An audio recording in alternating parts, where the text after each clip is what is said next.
Hey guys, and welcome back to season 2 of Models of Duty. So we had a little bit of a hiatus. Just a little.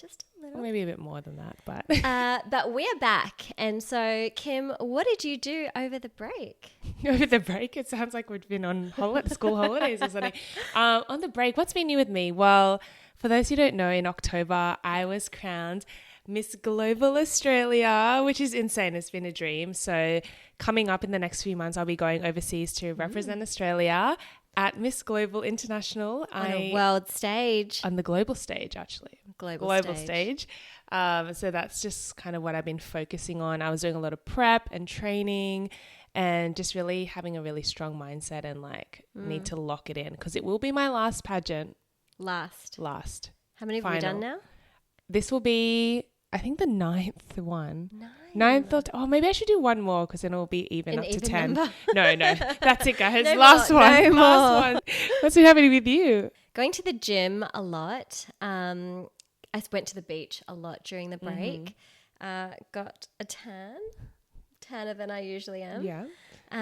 And big reveal, we switched over to gold jewelry. Gold. Yes, I know. Finally. I think it looks so much better on your skin. Really just planning for the year ahead. Yeah, I know you're going to start a challenge soon. Yeah, let's not say that out loud. What? We need everyone to keep you accountable to this challenge, your fitness challenge. Yes. So fitness challenge starting soon. Just planning for the year. Sea Aquatics, Model Street, Defence, for you. And yeah, okay. And what else? How many other companies do we have? I'm so confused. Yeah, and of course, Models of Duty. Models of Duty. Yeah, we just keep adding companies to the roster, and planning for. Yeah, exactly. We can't say that yet. We can't say it yet, but planning for that one. Yeah, we naturally need to do some stuff on that. Yes, we do. And I saw that you went to the Australian Open and you're in trouble because wherever you go, I go. And wherever I go, you go, except for the Australian Open. That Yeah. happened. I went to Melbourne to watch the Australian Open and it was honestly so good. It was really good. Yeah. It was really fun. I watched the opening night session. Yeah. Love tennis and I was so impressed even to watch it live. Yeah. And Which is I'm sorry I didn't take you. rude, guys. Honestly, I don't understand the logic, but I mean, it has been my bucket list to go to the AO. I didn't know until I told you that I was going and I wasn't taking you. I didn't know. You need to tell them what happened because honestly, let them decide. It was not good, guys. She came home and. Well, the reason why I went to the Australian Open, I won tickets. I won a Lucky Draw tickets from an event that I went to. And you weren't there at the event. So I went with the other person. Yeah. And then she came home and I was sitting on the couch and she was like, oh my God, I won tickets to the Oz Open. And I assumed that meant we won tickets to the Oz Open. So I was so excited. And then she was like, but I can't take you. What? Sorry. Anyway, she had a wonderful time without me. She got to see freaking Roger Federer. You got to see Carlos and Sabalenka play. It's okay. Next year. Yeah. Tomorrow we can go play tennis. Yeah, okay. Yeah, we can go play tennis to make up to for live your Yeah. Australian Open dream. Exactly. Well, because it's the start of the new year, still January. Totally. Oh, is it going to be? I mean, If we go off the still Chinese Yeah. New Year calendar, the New Year hasn't started yet. No, so totally. we're This is a still trial planning period. our trial period. Yeah, I like Yeah. that. So we're still going to plan our resolutions and New Year's goals for the year of 2026. Do you have any big ones that you want to share with me or to everyone? Fitness is always a goal that happens every year. So, staying fit, staying healthy, doing the challenge, which you've so kindly told everyone. So now everyone knows about it. Maybe you have to actually explain the challenge. No, it is a fitness challenge and it goes for 12 weeks. Okay. It's difficult. And then when it comes to business, it's obviously scaling Sequatics and all of the businesses that we run together. Potentially, well, Sequatics is turning 10 this year. 10? I know. Oh my God, a decade of Sequatics. I know. Wow, that's actually crazy. Yeah, so I think potentially doing something with that, whether it's a look back on all the campaigns we've done over 10 years, or having a 10-year anniversary party. Yeah, or even launching a new product this year, which is something I've always wanted to do, and you know what that is, and you guys know what that is. You look back on season 1 if you don't. When it comes to relationships, making sure that you keep the circle tight, like good friends, like really good quality friends. I think they're the main ones. It's like keep doing what I'm doing and keep pushing and keep growing. What about you? Yeah, no, I love that. I think similar. I think we align with a lot of things like business, health, fitness. I think another one we need to get better at. Well, I know for me, but that kind of applies for you. It's getting better at saying no. Yep. Mm-hmm. Just not overcommitting. Yes. So we are burning out and prioritizing what's important to us right now. Yes. And we are both guilty of saying yes to too many things, taking on too many tasks, not wanting to disappoint people. Yes. But I think that gets to a point where we need to realize our boundaries and say no sometimes. Yes, absolutely. We sometimes, I think, find ourselves in situations where we end up buying things or doing things that we shouldn't, because we should have just said no. So I agree with you. Yeah, and we dig a deeper hole.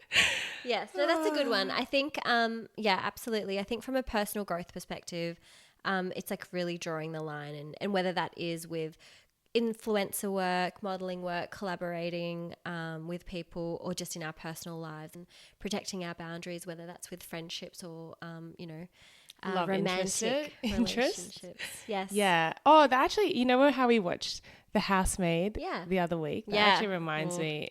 If you guys haven't watched it, I really recommend. It's like thriller. It plays with your mind. This one was so scared, literally hiding behind my arm. I was surprised she wanted to come and see it. And now I'm like, maybe she shouldn't, because she's going to freak out. So if you guys haven't watched it, if you don't want any spoilers, switch off now. But if you have and you want to listen. Yeah. It was, I mean, honestly, Kim really likes movies like that, where I am not great with like thriller or horror or gore, just basically anything that's not like happy and friendly and a cartoon. I'm not good with. But I watched The Housemaid because I heard that it had incredible reviews, like from the book, and also like it's because it had what's his name? Oh, that the real truth. Yes, that's the real truth. Keeping me real and honest. I watched The Housemaid because it had Michele Morone in there, who is my future husband. He was in it for like 2 seconds, like 2 minutes probably. I mean, in fairness, I don't know. Was it worth it? Well, it helped.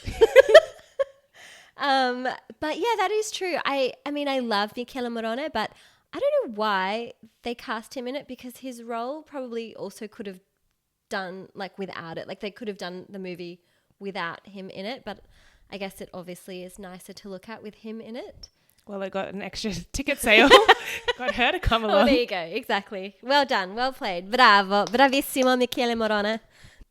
I guess from my perspective, I don't really watch movies like this often, right? And maybe there's a good reason for it, because it freaked me out a little bit. These movies are very like based real. On true events. It just exaggerated, but things like this happen. Totally. And so for those of you that don't know, basically the premise is there's this gorgeous couple, really successful, living the dream life. They hire a housemaid to help them clean like their house, but it turns out to be a pretty crazy thing that happens. And the husband, Andrew, is like this gorgeous, good-looking, successful man who loves his wife, who the wife appears to be like, crazy or unhinged.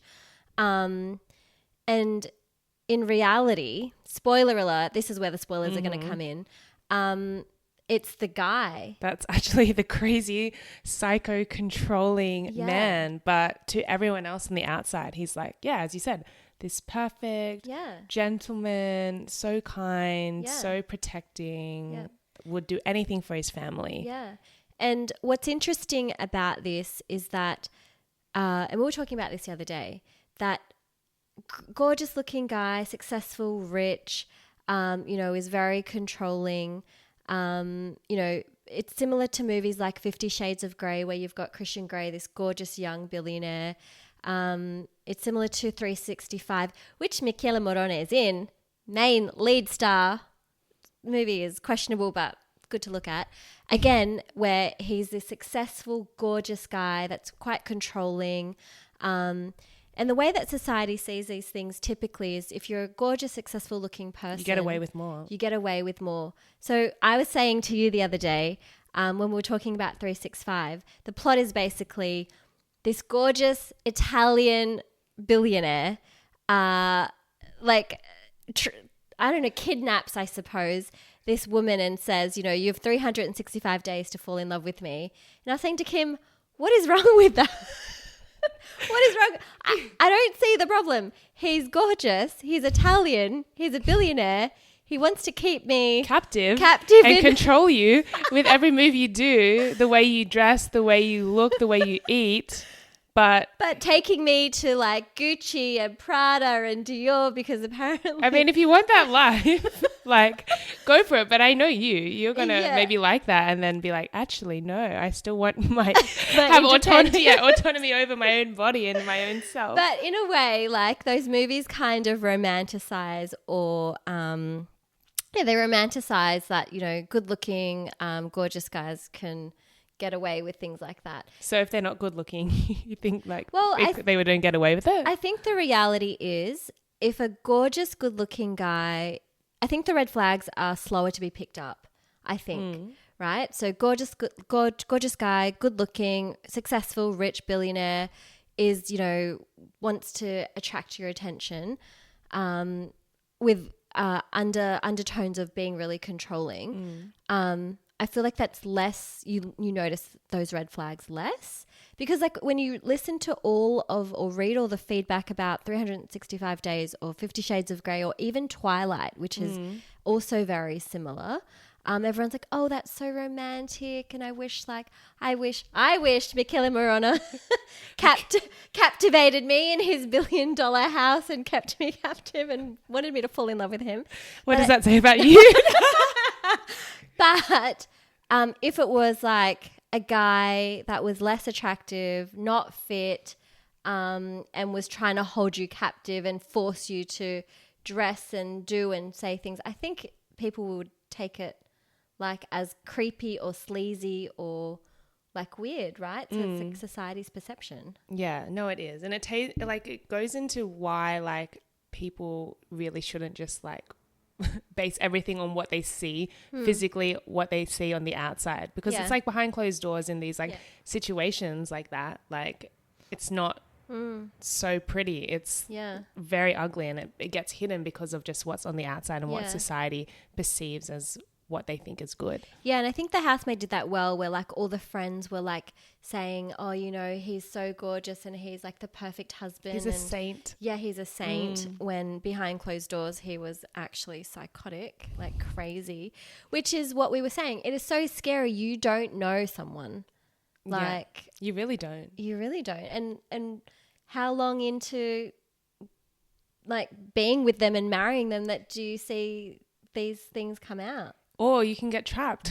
Like you don't know, especially if they are, I guess, very successful or positions of power. Yeah. I mean, it happens all the time. People with like positions of power, they can get away with so many things. They're more controlling. They can make threats. They can do anything to, I guess, ruin someone's life. And if that woman is reliant on the man, whether that's financially or for everything, they are stuck in a lot of cases, and it would be much harder for them to get out. And I think why those movies they hit home for their audiences is because it's so like it can be really real. Like I'm sure it's happening to lots of people out there. Yes. And for someone like me, I feel like that's really scary when you're like dating and you're trying to like choose someone that you might want to spend your life with. You have no idea. It's a massive gamble. It's so scary. Yeah. So like, what is the way forward? I think it's just really about, as we talked about, like we need to have those stronger boundaries. We really need to get to know someone more deeply about who they are and their personality and their values as a person. But even though you still don't know, because people can just flip and that's some crazy shit. Yeah. But it can't just be all those about sparks and the looks and chemistry. Yeah. So maybe you should like go and like Love is Blind or something. Yeah, where you really just like get to know someone without falling for their attraction and really getting to know someone. But I mean, it's hard. It's a hard world out there. It is. It's. I'm just gonna stay single, and end up with me. Yes. There could be worse options, right? So do you think by watching like all these movies like The Housemaid, 365 Days, and obviously like you are like dating and everything like that, is that going to make you more paranoid and like have higher trust issues now because you're like thinking about all of these potential things that men or people out there could do? Well, I think it's a couple things. New year, new me. I think previous me would be like, what's wrong with Michele Morone capturing me in his $1 billion house and wanting me to fall in love with him? But now, new year, new me, I see these things as red flags. And so, yes, I think it's actually like a good cautionary tale. For being more cautious and like, seeing red flags and seeing controlling behavior and being like, that's not what I want. So will it give me more trust issues? I think it'll just make me more aware, like what to look out for, Yeah. Like, there was a guy when we went to go see The Housemaid where he said, it was too good to be true. So he knew from the outset that guy's got to be the problem and not the woman. Yeah. But we were fooled. We were just like following the plot and we were like, it got us. So we don't want to be in that position where someone just like comes into your life, treats you the most amazing, even though they should. But then as women, I feel like we also now have to question good behavior as well, which it makes it so hard because we want to trust people. And I feel like we both do really see the good in people and we sometimes, or we're not going to ignore those and compromise for bad behavior, but sometimes it's hard. We just don't know. Yeah, absolutely. So I think more than anything, the lesson for us this year is yes, we are open and open to what? Oh, right. to being kidnapped and staying in someone's attic. No, that is not. You're gonna have a nightmare tonight about I know, don't leave me. That was so traumatizing and scary. She will not date anyone who has a house with an attic or a basement. So the lesson is for us, you and I, we are open to what comes into our lives, but we have our boundaries and no attics, no basements, and we are more able to see the red flags, I think, Yeah. That's probably where we're at.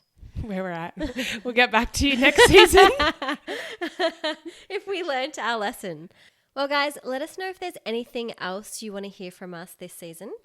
We're open to sponsors. We're open to more games. We just want to really dive in deeper this season and for you to get to know us a little bit more, our opinions about certain topics. We are very excited for the year ahead. Yes. So we'll see you in the next episode of Models Off Duty, Season 2. Okay. Rusty. We're a little rusty. Do we say like thanks for watching this? No time.